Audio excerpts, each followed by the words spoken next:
Can you hear me? It's a little Hello? low. Wait, go ahead. Can you hear me? Yes, now I can't.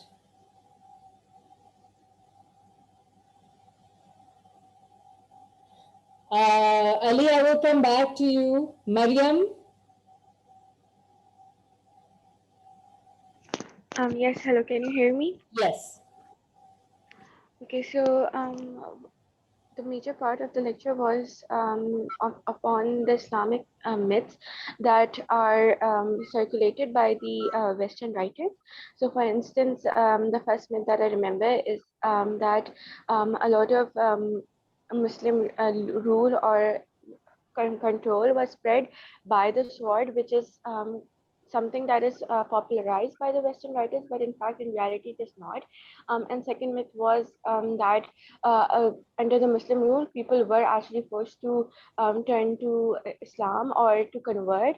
But in fact, it was the people who saw how Muslims were, and they were inspired by the lifestyles, and they were inspired by how they lived, and that's how people came to accepting the religion instead of being forced under the Muslim rule to do so.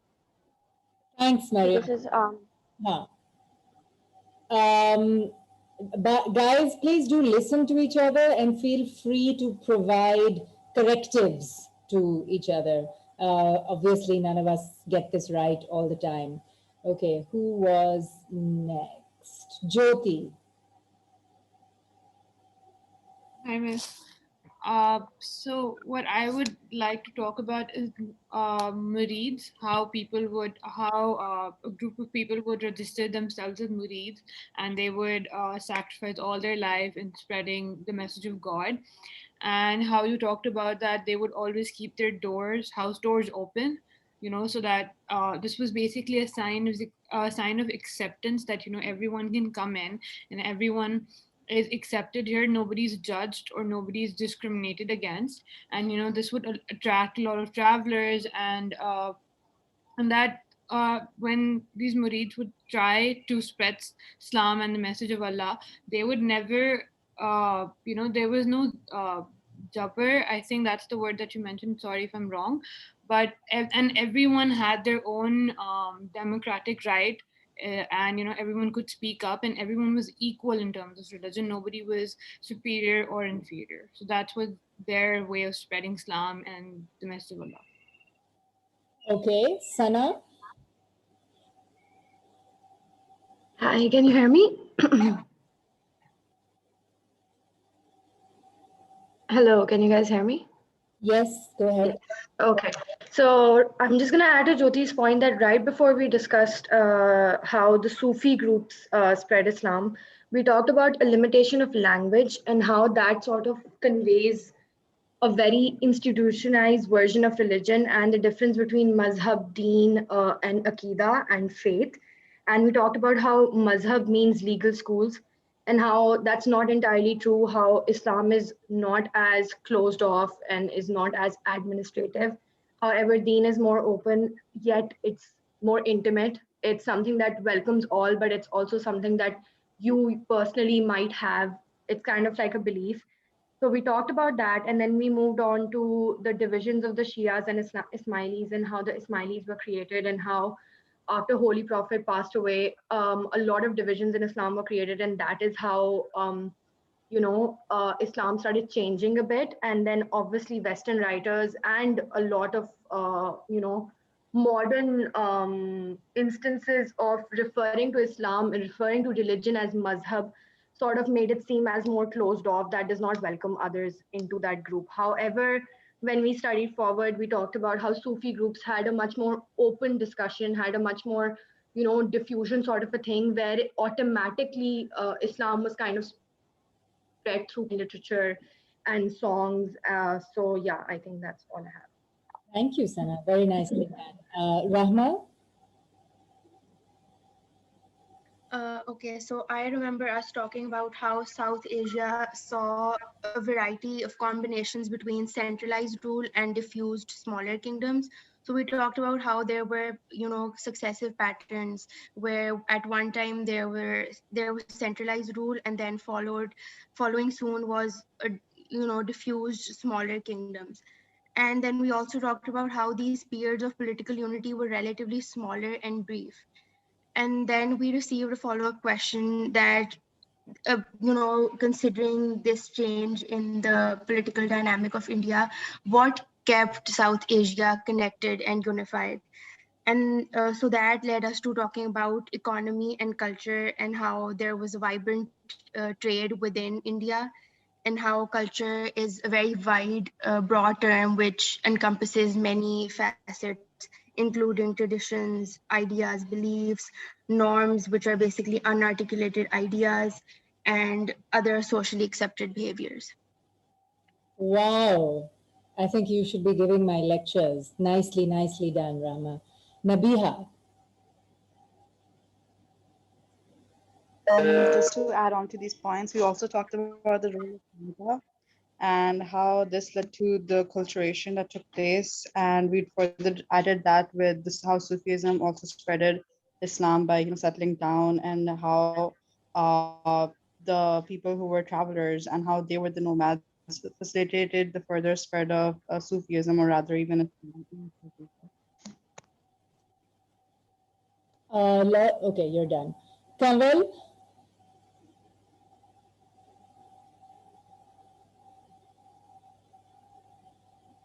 Kanwal, your hand is up, beta. Yes, miss. Ji. We also talked about sort of the predecessors for the Tasawwuf order, that are the Sufis, and it was sort of the succession where the Shia rebels came first and they didn't agree with the Umayyad Caliphate. So they believe that Hazrat Ali should have been the successor. And then after the Shia rebels, Ismailis came, who followed the sixth Imam, who did not actually become an Imam, and they established a rival caliphate that was called the Abbasids, and they called it the Fatimids. They established it in Tunisia, and then later on, I think their capital, they made Cairo their capital. Yep. And then the Fatimids then sent agents in like the Abbasid reign, basically the Abbasid Caliphate, I think. And the Fatimids were eventually destroyed, and then came the Mongols. Yeah, I think that's it. Yeah, pretty good. Mariam Rehan. I think everyone has pretty much summed up all we talked about, but there was one point where we talked about Aryans and the Vedas, how Aryans were nomadic people, and they held their Sanskrit texts very sacred. They were very sacred to them. So because they were nomadic, they weren't rooted to any land. So those texts were something that provided them with a sense of belonging, and they took their texts everywhere where they went. So that was also one point that we talked about after talking about the diffusion and consolidation of the whole South Asian rules. Thank you, Mariam. Very well remembered point, because that took us back to the importance of literary cultures. Fatima. Am I audible? You are. Okay. So, as everyone really नहीं बेटा, अब बहुत धीमी आवाज आ रही है आपकी. Can you hear me now? Yeah. Okay, so one thing that I wanted to point out, we talked about how Islam was misunderstood. That we talk about culturation, right? How adopting it to dominant culture happened with Arabs and Muslims, and that's how we later talked about, which I think Jyoti presented really well. Okay. Thanks. Amna. Everyone's basically summed it up, but we also briefly touched upon this point that the pattern of South Asian history up until the modern times was alternated between periods of diffusion and consolidation. That's right. And somebody did mention it, but it's a very important point, which we would keep returning to. Thank you, Amna. Javeria. I think I just want to add one small point when we talked about how Sufism doesn't really have a specific date about when it began or its origin. That's just it. Thank you. That we should never really look for specific dates and moments in time when it comes to widespread cultural movements. Ji, Josefa. अच्छा, तो ये आपने जिस तरह से कहा कि हमारे यहाँ पर जो एक कॉन्सेप्ट है दावत का और तबलीग का, वो उस ज़माने में नहीं होता था, और सूफ़ी जो लोग होते थे वो दूर दराज के इलाकों में जाकर रहते थे और फिर वहाँ पर खानकाहें खोलते थे जो कि तमाम लोगों के लिए खुली होती थी, और इस तरह से एक सिलसिला चलता था। ठीक है, कुछ लोग आते थे जो वहाँ पर मुरीद हो जाते थे, और जो नहीं भी होना चाहते थे, जैसे कोई हिंदू है या कोई दूसरे मज़हब का है, वो भी वहाँ पर आकर उनसे फैज़ हासिल किया करते थे। तो ये इस तरह का नहीं था कि बिल्कुल कोई क्लियर कट बाउंड्री हो कि मतलब तबलीग देनी है और इस तरह से देनी है। तो यानी एक किस्म का ये था कि अपनी मिसाल के ज़रिए से वो समझाया करते थे दीन इस्लाम के मकसद को, और इस तरह से वाज़े तौर पर वो नहीं कहते थे कि हम मुबल्लिग हैं या इस तरह की कोई चीज़। बिल्कुल सही हुज़ैफा, शुक्रिया. That was very well put. Okay, guys. So I want to. Oh, we have one more. Ji Ayaz.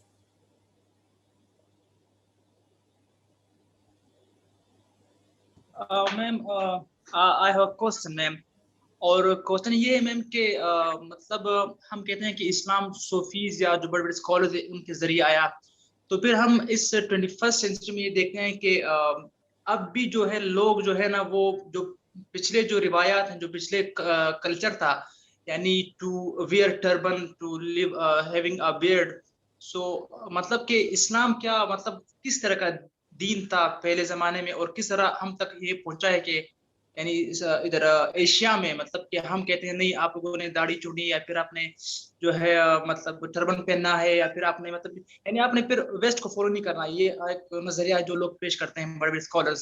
सो ये मेरा क्वेश्चन है कि which type of mazhab Islam was and how it is presented in 21st century? That's a very broad question, Ayaz, and I hope that we will be revisiting it throughout the course. You pointed out something important कि तब्दीली बहुत आई है, जिस तरह, और मैं भी हर वक्त यही कहती रहती हूँ कि जिस तरह से अब हम लोग सोचते हैं दीन के बारे में, वो बहुत एक मॉडर्न तरीका है, which is the result of how our mentality and tools for thinking were radically altered during 2 centuries of colonial rule. And of course, now we live in a very modern, globalized, Western-dominated world. So it's not like it's ended. Okay, and actually to answer briefly answer your other question, Ayaz, कि इस्लाम किस किस्म का दीन था, बहुत से लोगों ने उसका जवाब ऑलरेडी दिया है by remembering the points I was making about diversity, कि बिल्कुल शुरू से बहुत से मुख्तलिफ किस्म के लोग थे जो अपने आप को मुसलमान कहते और मानते थे, बिल्कुल right from the beginning. I mean, of course, the most familiar diversification that we all know about is between Shias and Sunnis, but I am going to reiterate कि जिन लोगों को हम शिया कहते हैं या सुन्नी कहते हैं, उनके अंदर भी इतनी डाइवर्सिटी थी कि आप सोच भी नहीं सकते. ये चलती रही इसी तरह से, बढ़ती रही और चलती रही.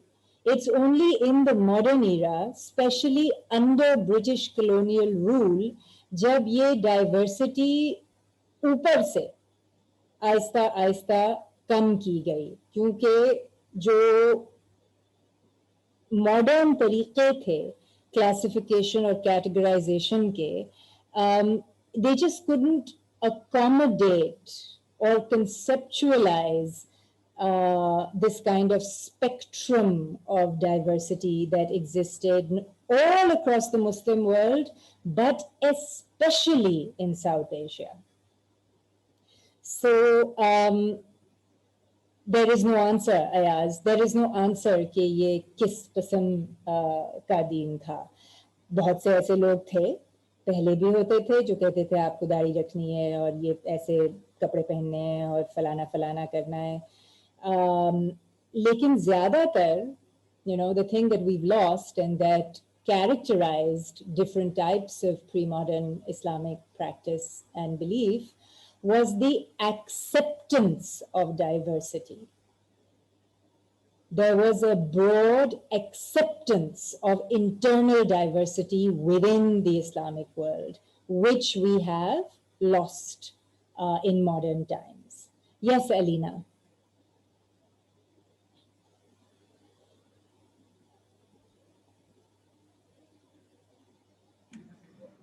Ma'am, I wanted to ask if you, like in last lecture when you mentioned Muhammad ibn Hanfia, did you say that Ismailis were the direct descendants of Muhammad bin Hanfia?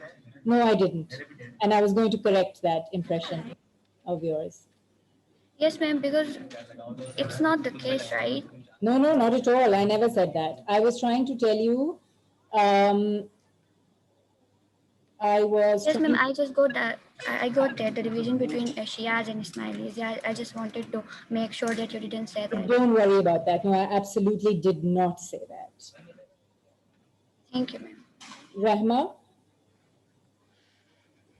Assalamualaikum, Miss. I just wanted to ask right now how you said that under British rule the diversity was lessened. Was it because the spectrum couldn't be imagined by Muslims at that time or British at that time? British, very clearly. British. Okay.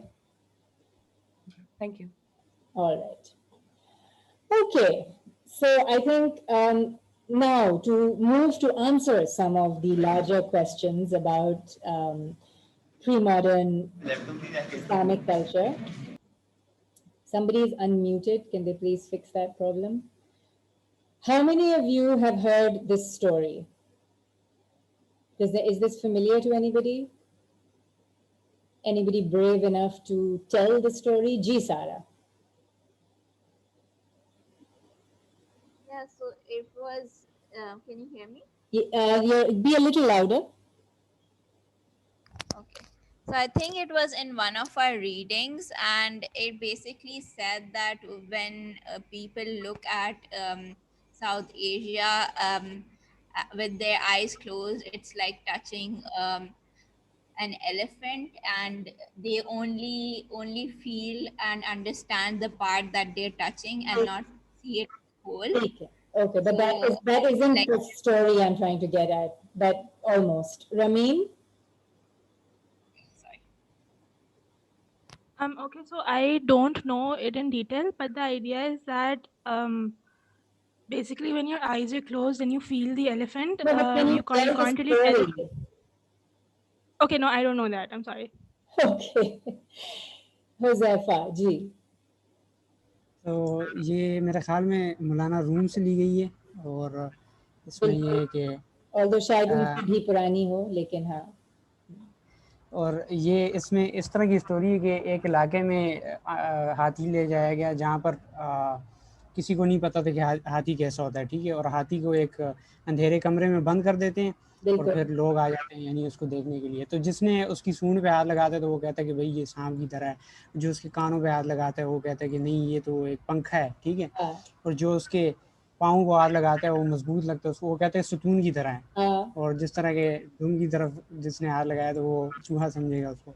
तो यानी ये बताता है कि जब बंदे के पास आंखें ना हो या उसको देखना ना चाहे और एक तरफ से बंदा देखे, एक एंगल से देखे, तो वो फिर गलत उसका जो है ना कॉन्सेप्ट बनता है इंसानी दिमाग. हुज़ैफा, ये भी बता दीजिए जरा कि मौलाना रूम कौन थे? मौलाना रूम मेरे ख्याल में ये कोनिया के रहने वाले थे, ठीक है, और ये मतलब फ़ारसी में लिखा करते थे और काफ़ी मशहूर हैं इनकी जो ये मसनवी काफ़ी मशहूर है मौलाना रूम की, और शायरी भी बड़ी कमाल की करते हैं. बिल्कुल. हाँ, बिल्कुल. That's right. That's the important thing. Alina, your hand is still up. You want to say something else?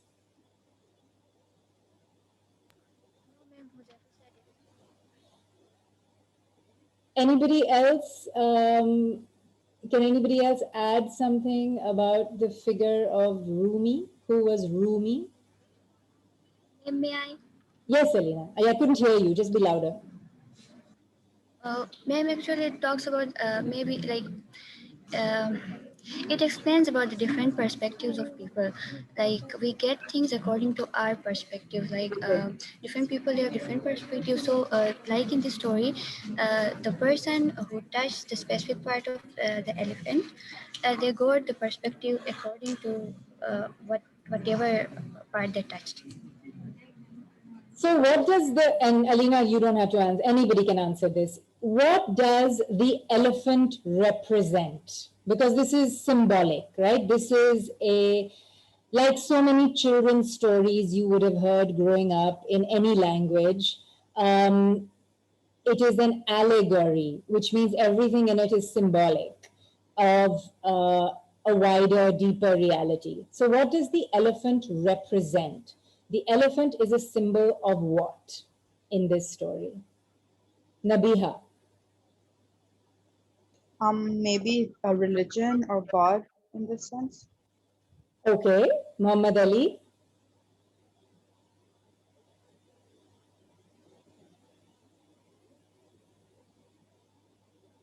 I can't hear you, beta. Again, आपके mic में कोई problem है शायद. Why don't you write it in the chat, Ali? Varia? Maybe the elephant is like a symbol for God. Yes. Huzaifa? अब मेरे ख्याल में ये कोई भी चीज़ हो सकती है, जिस तरह के स्टोरी के शुरू में होता है कि उन्होंने पहले हाथी नहीं देखा होता, ठीक है, तो ये एक ऐसी चीज़ होगी जो यकीनन उन्होंने पहले एक्सपीरियंस नहीं की होगी। जैसे मतलब पाकिस्तानी अगर यहाँ से अगर किसी वेस्टर्न इन्वायरमेंट में चला जाए तो उसके लिए वो एलिफेंट होगा, ठीक है, या फिर अगर दूर से उसको देखे तो वो उसके लिए एलिफेंट होगा। और इसी तरह से जो वेस्टर्न है वो अगर यहाँ पर आ जाए तो उसके लिए मुश्किल होगा समझना। तो ये कोई भी चीज़ हो सकती है, कोई भी, जिस तरह का बिलीफ हो सकता है, कुछ भी मतलब कॉन्सेप्ट हो सकता है। लेकिन the choice of elephant, हाँ, हाथी का इंतखाब करना for this symbolism, इसमें दो तीन चीजें जो हैं वो फिक्स्ड हैं। यानी कि हाथी, एक तो हाथी बहुत बड़ा होता है और दूसरा ये कि वो काफी मतलब नायाब होता है, सिर्फ दुनिया में दो जगहों में मिलता है। So something unfamiliar and something very big. These are important characteristics. But you're right, Huzaifa, it could be anything that has those characteristics. Rahma. I was going to agree with Huzaifa that it could be anything, like anything that can lack a perspective based on, you know, a lack of understanding of a culture or religion or anything. Okay, but like you mentioned, go on. Yeah, but like you mentioned right now, and as everyone is mentioning in the chat box, that the elephant could represent South Asia or India based on the choice of animal and how you were characterizing the elephant, that it's how it's viewed in the world and everything. So it could be India and South Asia as per the elephant symbol. Ali, you want to try again? I'm so sorry. 3 times you raised your hand, but we couldn't hear you. Why don't you try again? I feel can you hear me now? Yes. Thank God. So I feel the elephant represents any subject, any concept regarding the context. Like for example, कोई भी concept ले लें, अगर आप कोई subject पढ़ना शुरू करते हैं, तो अगर आप उसकी एक मतलब उसमें आप जिस तरह देखते हैं आजकल बहुत specialities और बहुत मतलब वो हर किसी के अंदर डेवलप हो गए। अगर आप एक चीज़ को देख लेते हैं तो आपको पूरी पिक्चर नहीं समझ आती। साइंस के एक पूरा सब्जेक्ट होता है, जब तक आपको हर तरह से नहीं देखेंगे you won't understand the context. तो इसको आप साउथ एशिया के उससे भी ले सकते हैं, किसी और सब्जेक्ट के उससे भी ले सकते हैं। तो it's just supposed to represent a concept और a subject. Sure. Ayaz?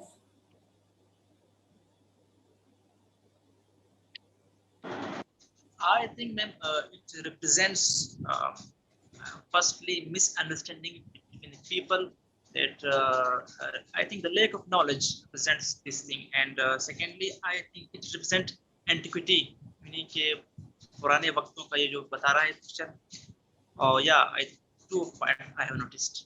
Okay, thank you, Ayaz. All right, so I think we're agreed from all of your comments that, as I am going to reiterate how I summed it up, the elephant represents a reality that is vast as well as unfamiliar. Kahani ki kai versions hain.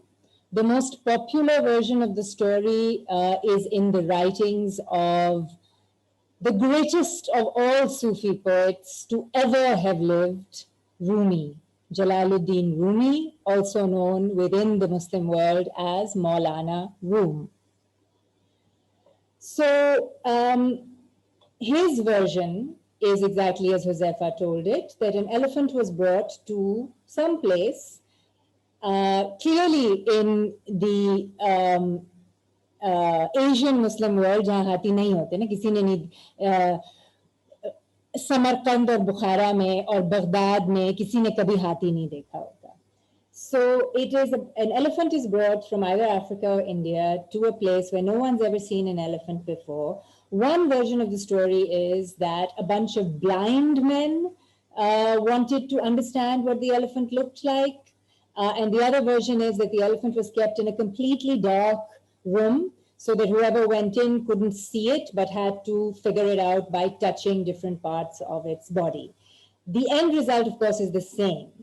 That you have to, that people were having to figure out what the elephant looked like without the benefit of being able to see the full elephant in perspective.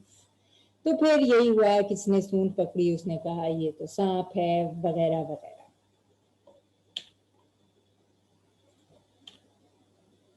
And this is the picture you would get, right? Whatever the subject under discussion might be. That there is that the elephant or reality is a patchwork of unrelated things like this.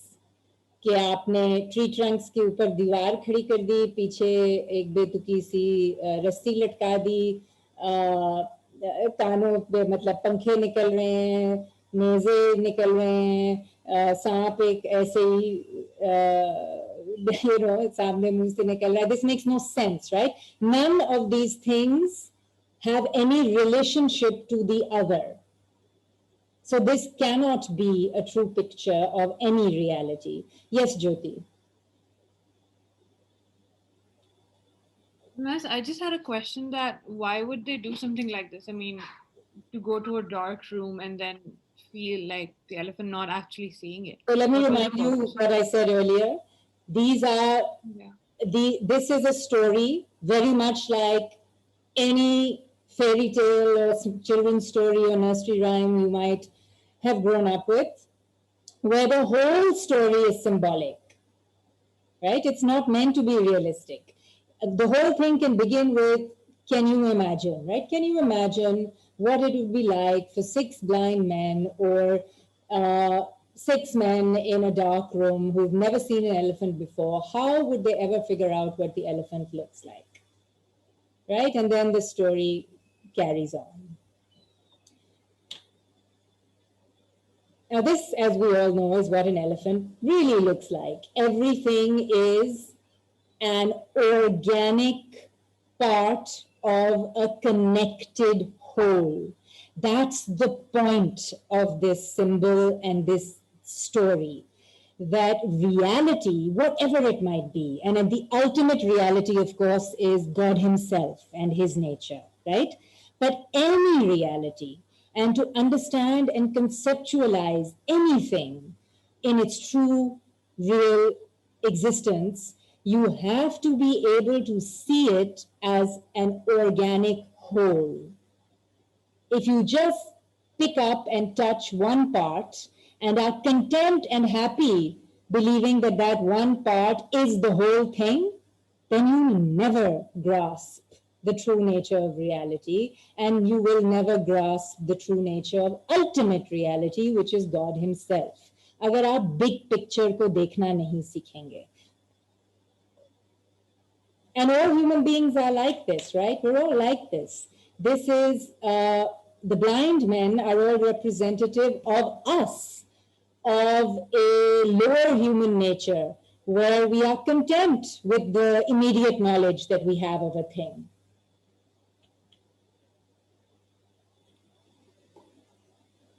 I'm going to give you the slide. So that is from Rumi's actual.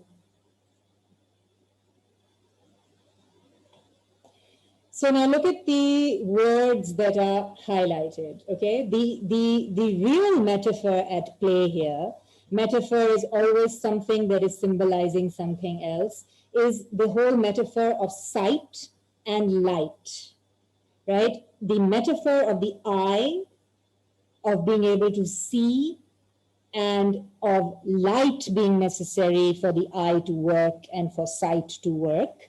This is a widely present metaphor in the whole Islamic tradition, starting with, as many of you would know, the Quran itself. You get so much light imagery in the Quranic text. And then you get it all the time in the wider world of Arabic texts and Persian texts, and then Turkish and Urdu and so on, that are produced in the wider Muslim world. So what is this metaphor of eyesight and light? What does it mean? It basically means that human beings, until they make an effort, like a real effort, which is the greater jihad, right? You know that the lesser jihad is actual warfare, and the greater jihad is the effort that you make to improve yourself from inside in your heart, mind, and soul. The effort that you make to rise above your baser human self. And that rising above the baser human self is often represented as going from being blind to having sight, to seeing the light.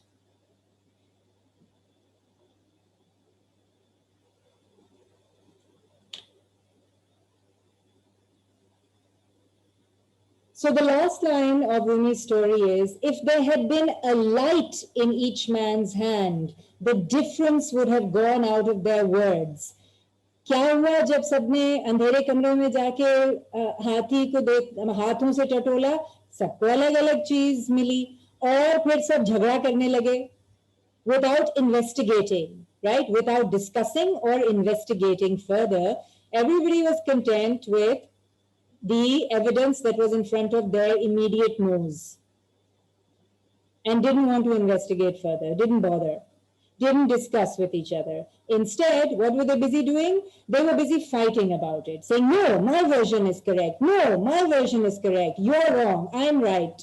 That is a metaphorical representation of the entire human condition. आज भी हम यही करते हैं. Right? Without taking into account a larger perspective, we're always busy engaging in conflict with each other about what is right and what is wrong. And so we end up with this compartmentalized, fractured, approximated picture of reality, which is an understanding of ourselves and the world in a very limited and therefore at the end of the day false manner. The whole picture of reality will only come if one allows one's inner eyes to open and to see in the light of truth and the light of God.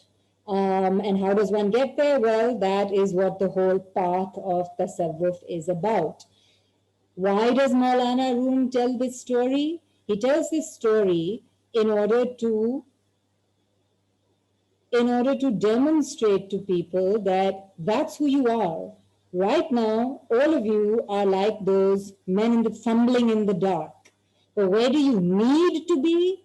Where do you need to make the effort to get to?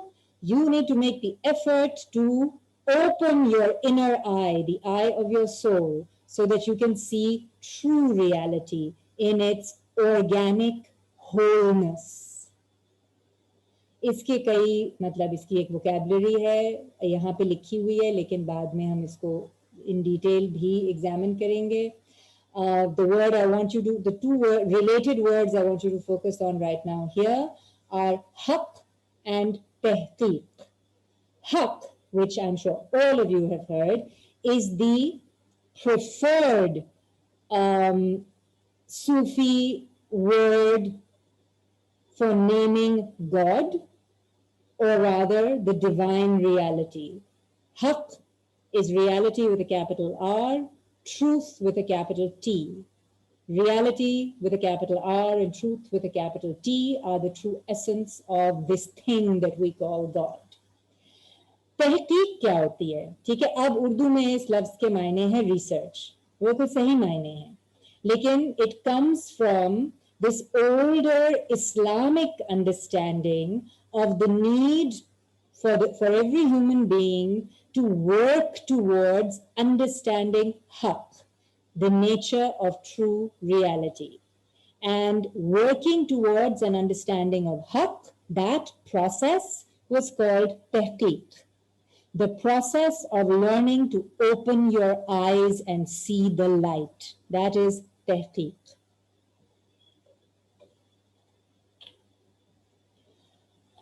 All right, so we have established that there was a lot of diversity right from the beginning. There was also a lot of conflict. There was a lot of people behaving like the blind man and the elephant or the man in the dark room. But eventually what emerged from all this diversity was a situation in which Muslims were not busy fighting the diversity and trying to standardize Islam. ये जो standardization की तरफ move है ना, जो वो बहुत ही modern चीज है. They kind of had a different way of dealing with it, which was to sort of rise above the diversity, right? That is, to rise above the level of those men who could only touch parts of the elephant. It's not that they were wrong, right? They were also right, but their understanding of reality was very limited. And in that sense, they represented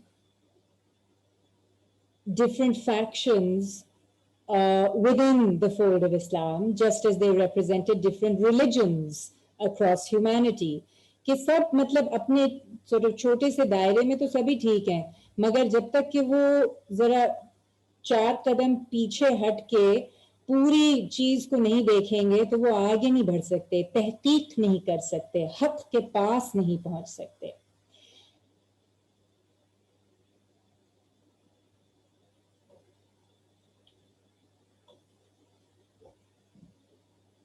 The ultimate unifying concept then across all of this diversity that simply couldn't be denied. आप सबके मतलब सबको deny नहीं कर सकते थे, सबको जान से नहीं मार सकते थे. एक बस ये situation थी, right, that had to be accepted that there was so much diversity. But how to explain this? How to deal with it? And the unifying factor was this.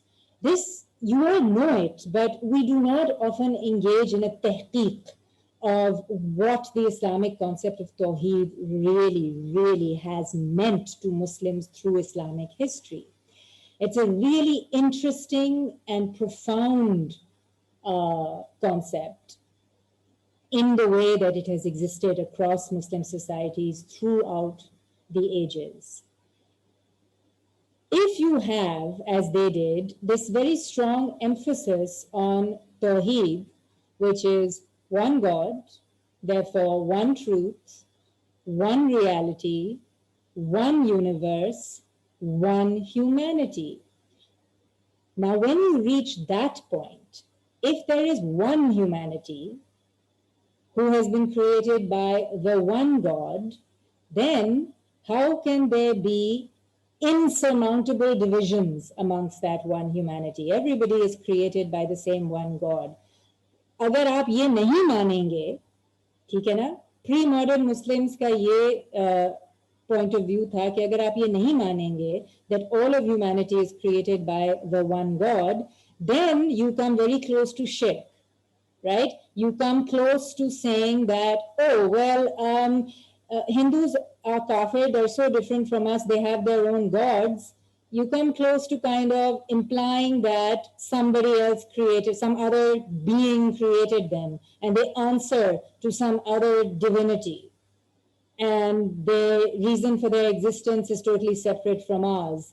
Do you understand? Do you see how conceptually that starts to border on shirk? So that was quickly discarded. Takfir became frowned upon. Takfir is the act of calling somebody a kafir. It became an activity that was disapproved of across the vast majority of the Muslim world because Tawheed was so much more important.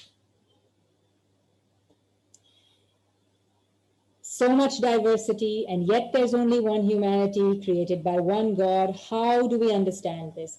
How do we reconcile this? And the way that pre-modern Muslims, especially in the early centuries, started to conceptualize this problem was to put more and more emphasis on what we would call inclusiveness. आपको याद है मैंने भी और doctor Hasan ने भी जिक्र किया था that when Muhammad bin Qasim and the Umayyad armies arrived in Sindh, one of the reports that they sent back to the Islamic capital was that the people they found living in the areas of Sindh and Hind were Ahle Kitab.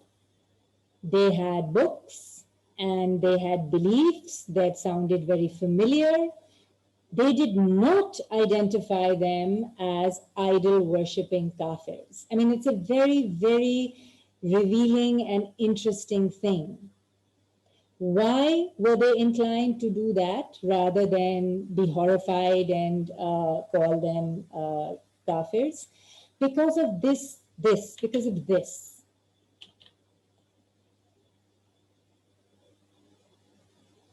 Now, if you look down on this slide, there are two other words that I want you to sort of pay attention to that will help us to think about this.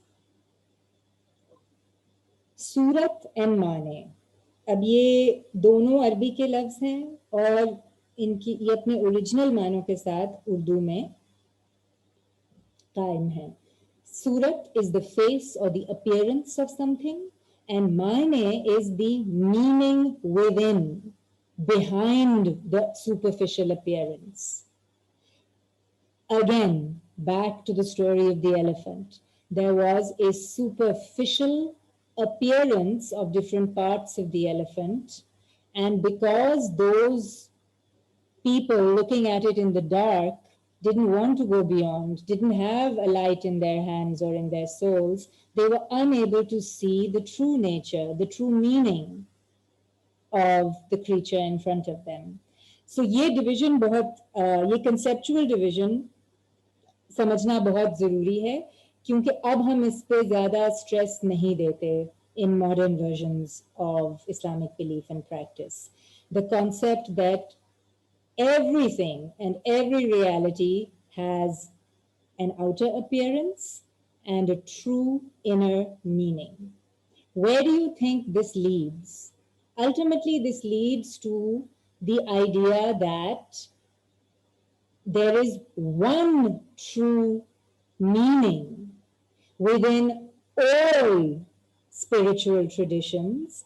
Everyone is trying to find their one and only origin and creator. They're just all doing it in ways that look different.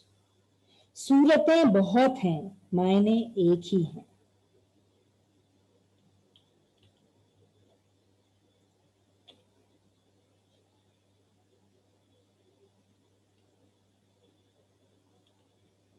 Okay, I don't need to spend a lot of time on that. You can read all of it. Has anybody ever come across these terms and this sort of tripartite concept? Islam, Iman, Ihsan. Is this familiar to anyone? Ji Iman.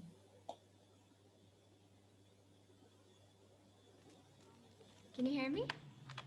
Yeah, I can, but be a little louder. Okay. So basically, the meaning of Islam is submission. So when you believe that there's one God and you're ready to submit and you're ready to, listen to his commandments, that's like Islam.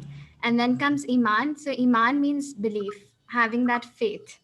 And when you have that conviction, that would be Iman. And Ihsan means doing something in its excellent form. So you can do something in its most, basic, what is, the most minimum level of, what is required. And then Ihsan would be doing it in the best possible way or going above and beyond, the most minimum thing that you can do. Thank you, Iman. Anyone else?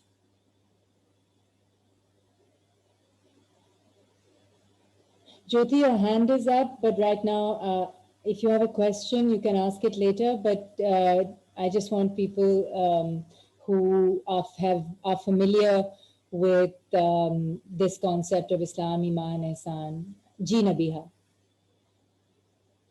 Yeah, just to add on to the point that was said, Islam is submission and doing the believing in the 5 pillars of Islam.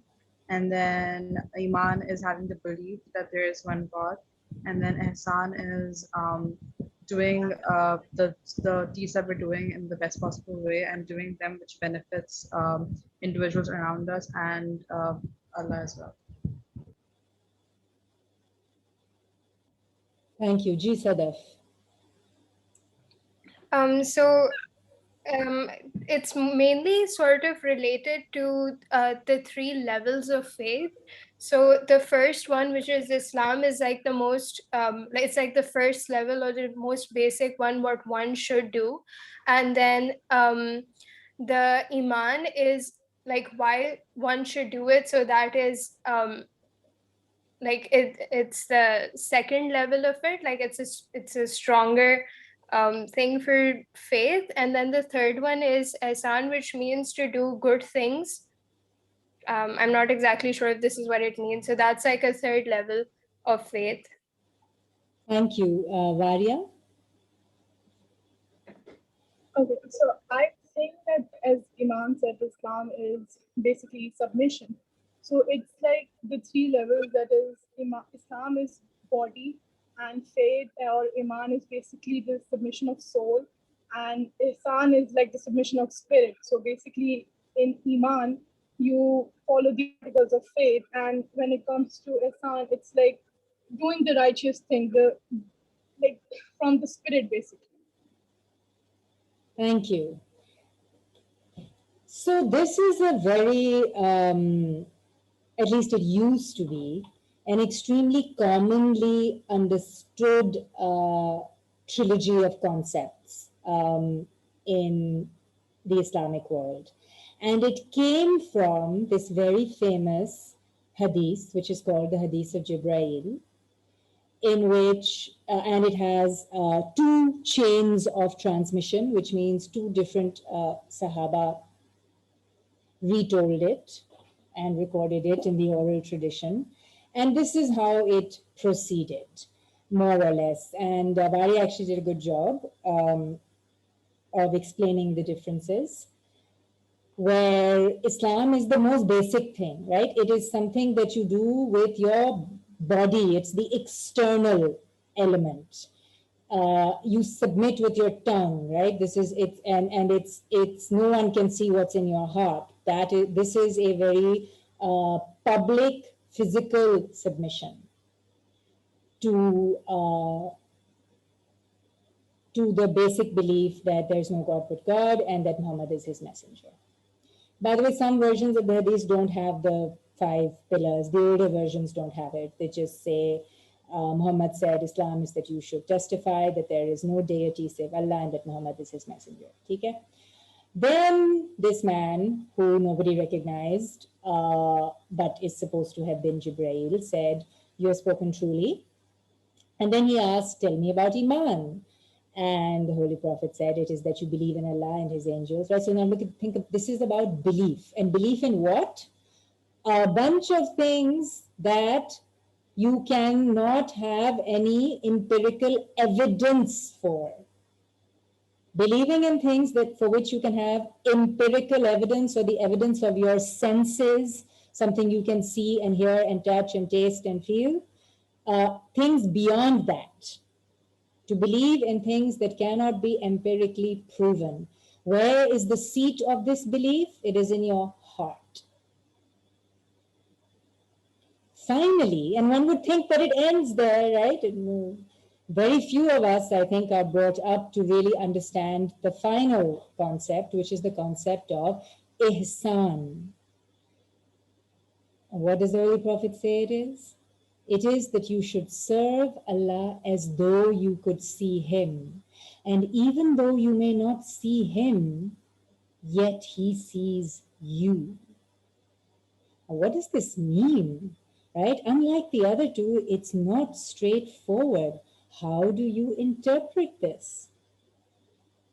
It was a concept that was very popular and much loved by Muslim thinkers and scholars and mystics and poets across the Muslim world, because it was something they could endlessly reflect on and meditate on.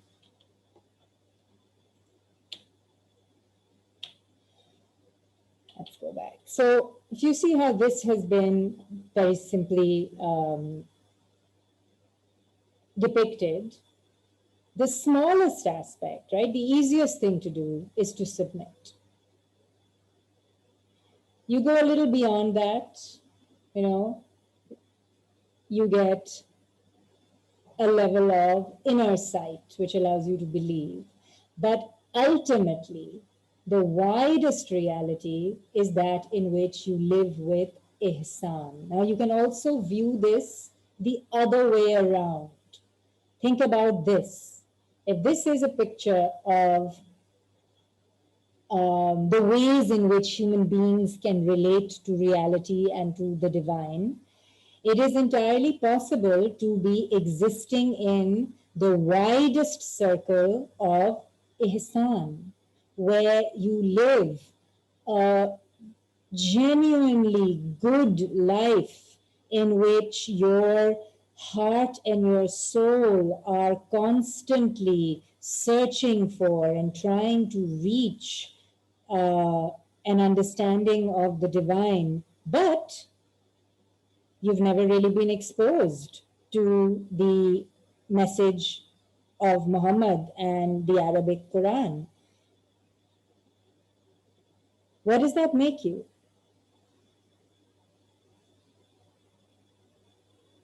A kafir?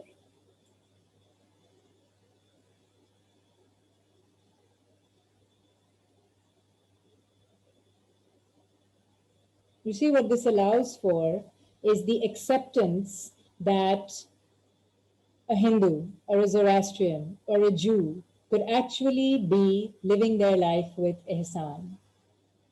And they may or may not arrive at the inner circle of full-on, outward, legal Islam.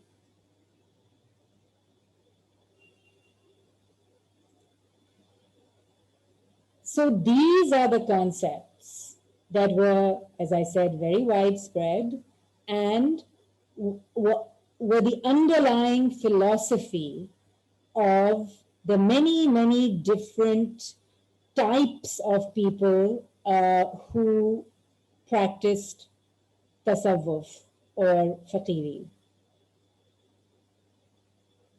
They were not interested in merely understanding and following Islam. वो तो एक beginning है. मतलब वो चीज़ है जो बिल्कुल छोटे बच्चों को सिखाई जाती है।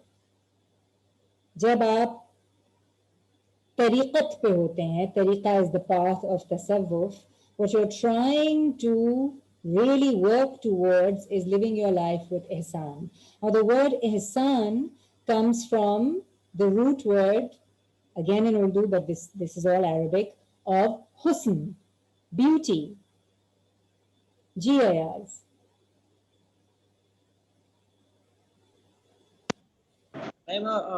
As you showed this hadith so मतलब हदीस में जो लिखा गया मतलब वो सब कि आपने खुदा को जानना है, मोहम्मद वसल्लम को, और आई थिंक हर मुसलमान का एक ईमान है। अगर हम हार्मेनेटिक्स के टर्म्स में, जो एक फिलोसफी में हमने कल पढ़ा था ना, हार्मेनेटिक्स, कि आप टेक्स्ट को किस कॉन्टेक्स्ट में परसीव करते हैं, उसका मतलब क्या लेते हैं।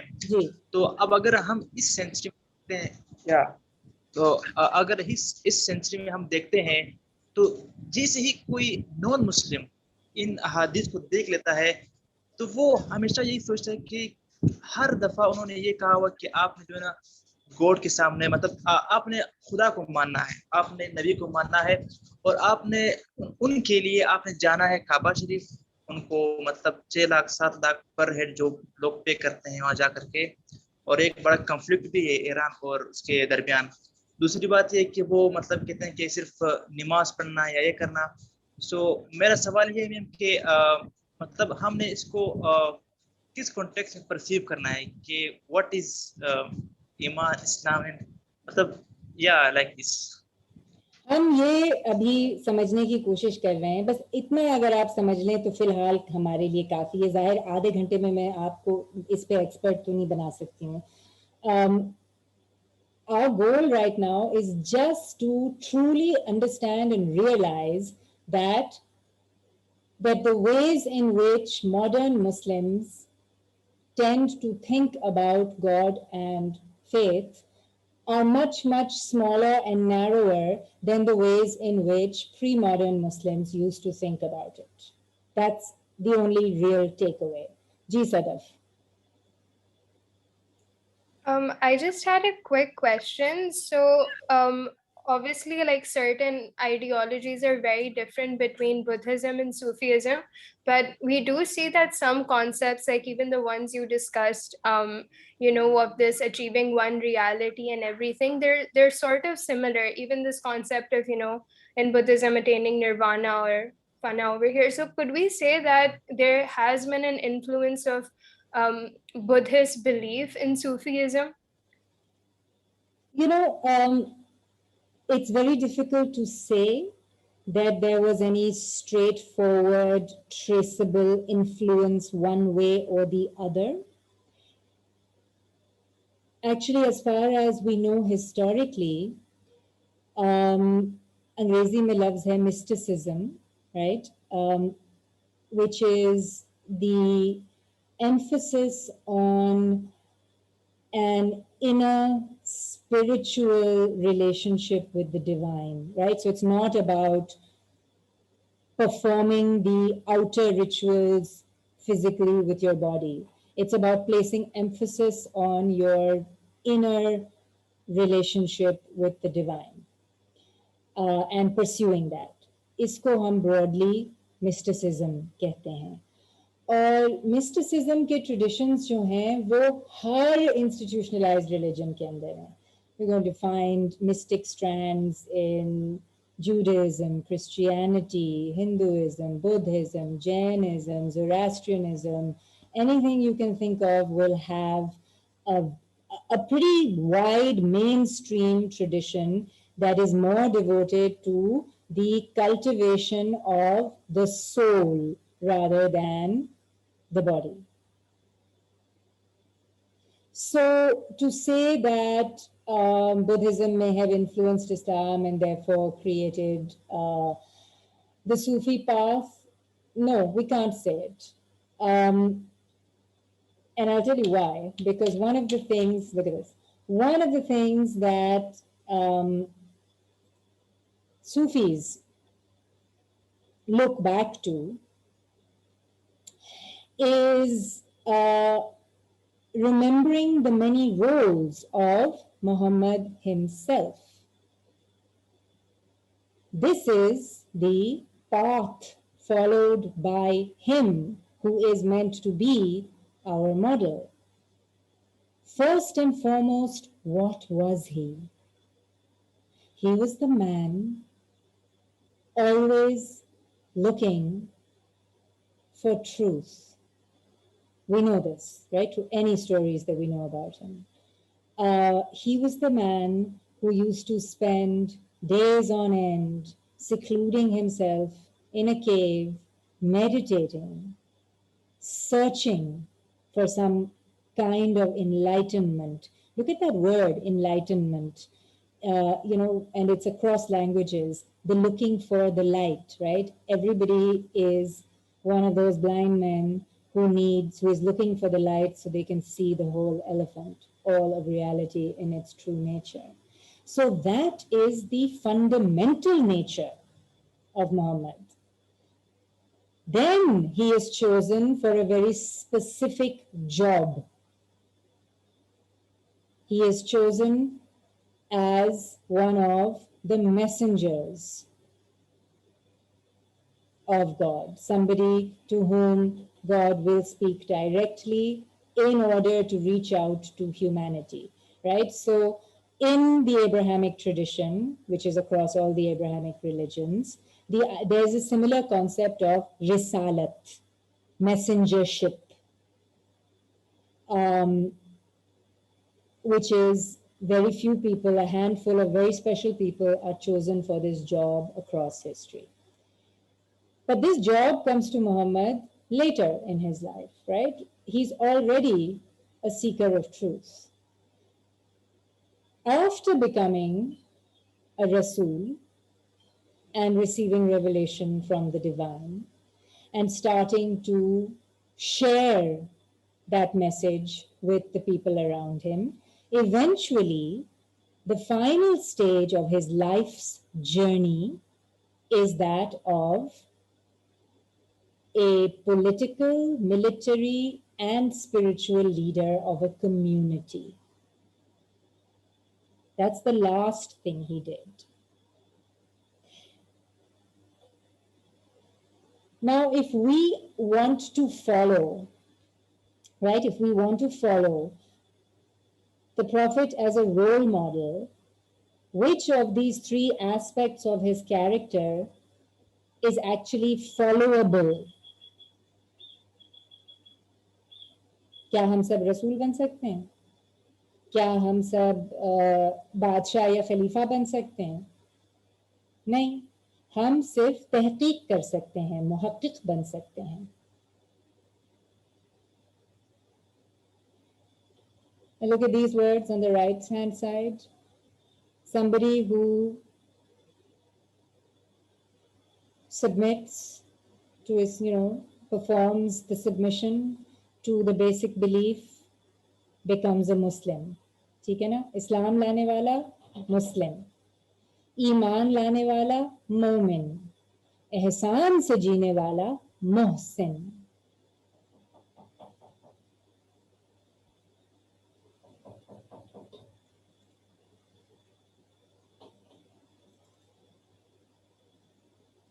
All right, this is pretty heavy stuff. Questions, guys?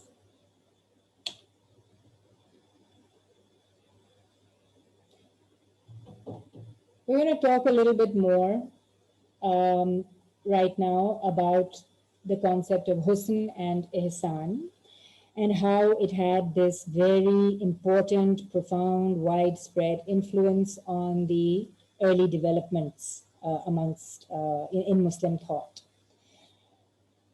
Here is the actual language from the Hadiths, right? To serve Allah as if you see Him, and if you cannot achieve this state of devotion, then you must consider that He is looking at you. What does this mean?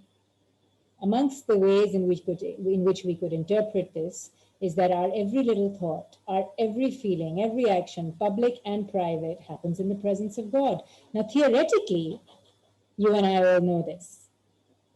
But to really, truly realize it, that's a terrifying, awesome thing. But that is what the goal of ihsan is, to truly, truly realize this and live your life with, in the light of that realization, right? So to be a muhsin and live with ihsan is to remember this reality at every moment. To live with ihsan is to think, to feel, to act, and to live always knowing that God is watching you. He is your audience. He is your companion, even in your most secret thoughts and your most secular moments. ठीक है ना? ये एक और problem है modernity में. We have been taught by Western modernity to divide our lives and divide the world into religious and secular. There are moments in our lives, right? It's spaces and times in which we think that this has nothing to do with religion or God. Right now, I'm in class doing a mathematics exam, but that's not true. Not if you want to live with ihsan. The true Muslim does not fear God. He or she is a student of beauty and seeks to create beauty in every aspect of inner and outer life. And there can be no single rigid path to the making of beauty. Now, what is this making of beauty? I see some hands up. Ifra? Yeah, I had to what was I saying? Forgot. No, I had to talk about Anal Haq. So are you Well, of familiar course, with we'll that? get there. We'll get there eventually. Yeah. So it was basically like the self-annihilation of ego, and how Mansur al-Hajjaj was executed for saying Anal Haq, which means I am the truth. And people thought that he was saying I am God, which was not what he meant. He meant like God is in me, because he self-annihilated himself. He destroyed his ego. So maybe that's how we can relate that to ihsan. Right. Ali? I hope you can hear me. Yes. So you mentioned about ihsan is living constantly in a thought that God is watching, is in your audience. And so my question is relating to taqwa. And what I've read about it is that it's the highest form of taqwa is always having the fear of God, that God is noticing every moment of yours, and He knows your intention, and having that fear and acting accordingly. तो आपने अभी ये भी पूछा था कि true Muslim does not fear God. He's like वो duty के उसमें और love के उसमें अपना जिंदगी जीता है. So I am sort of like finding this conflict between taqwa and ihsan. There So isn't can you one. clear that? There isn't one. I'll tell you where it's coming from. It's coming from the use of the concept of fear. Taqwa is not about fearing God. Taqwa is about that realization, that kind of awe-inspiring realization that God is privy to absolutely everything about you inside and outside at all times.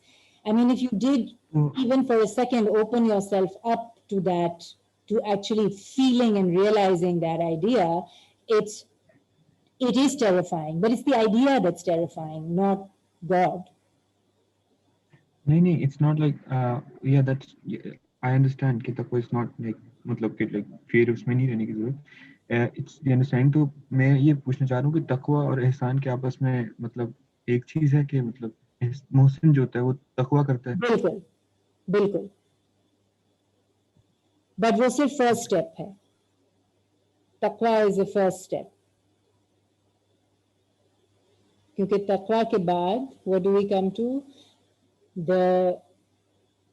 The true sort of spiritual concept of Islam, and I'm not going to limit it to tasawwuf. It is the spiritual concept that is that animates all of pre-modern Islam, and that is the concept of love. Love in English is a very useless and stupid word, and we're going to try to learn the actual vocabulary around it so that we can actually talk about husn, ihsan, ishq, mohabbat, zauq, shauq, tasawwuf, jiman. Okay, so coincidentally, my comment was actually the response to Ali's question. So Acha. taqwa, when we say taqwa, taqwa actually means having fear of God because of the love you have for Him. So it's not that you're afraid of God because of the punishment that you're gonna get, or because you think that, oh, God is very God gives severe punishments. But actually, taqwa is when you have that fear of displeasing Him because of the love you have for Him. So just like we don't want to displease people in our lives that mean a lot to us or that we love a lot, so we're afraid of doing things that are gonna displease them. So that's what is that's the real essence of taqwa. And when you have taqwa, that is when every single action that you do with the intention of pleasing God. So I think that's what leads to ihsan. Thank you, Iman. We are over time, so I'm going to halt this here. You're going to get a new reading, which should help to explain some of these concepts a little better. And I want to just spend now the following week thinking about really the interrelationship of these Islamic concepts of husn and ishq.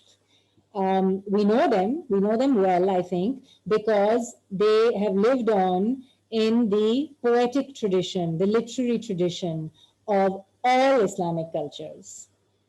And you know these words because of their constant use in Urdu, especially literary Urdu, but they come from here. They have this long and deep tradition and these roots in a higher conceptualization of divine reality that was pre-modern Islam. All right, guys. You're free to leave quietly. If anybody has questions that they would like addressed now, I'm happy to stay another few minutes and do that. So any questions?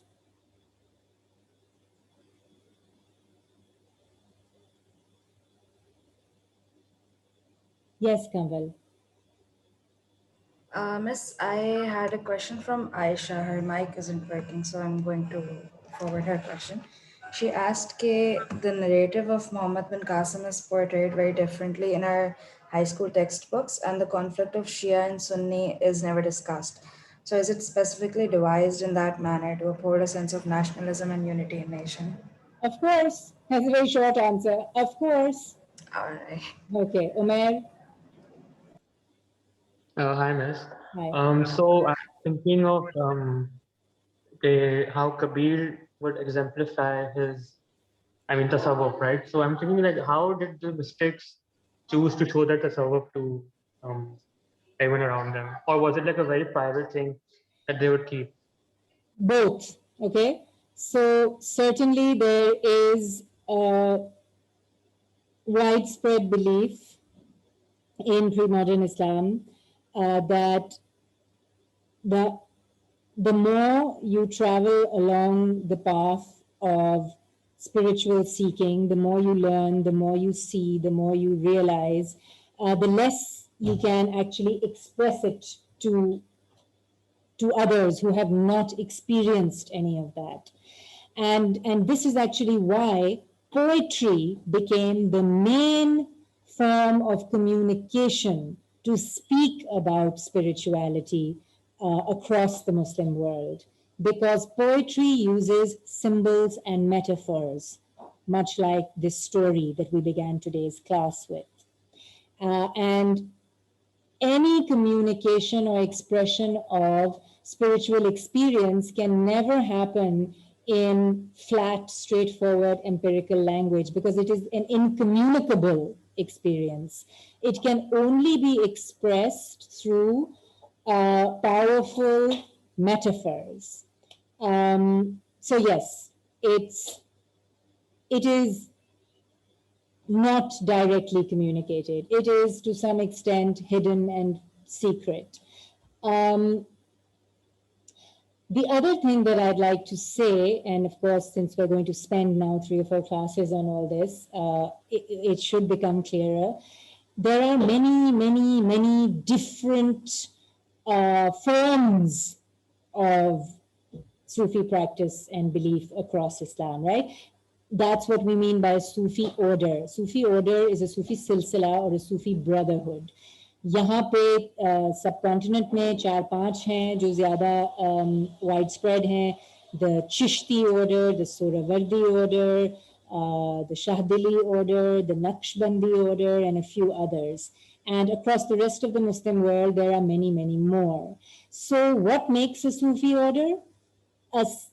What makes a Sufi, what identifies and defines a Sufi order is the particular set of beliefs and practices and philosophies that followers of that order learn and undertake. So the Naqshbandi set of beliefs and practices is different from the Chishti set of beliefs and practices. Fundamentally, however, they all agree on this stuff that we've been talking about, on Tawheed and Ihsan and love, right? Those are the fundamental principles that underpin all of these different spiritual paths within Islam. Anyone else?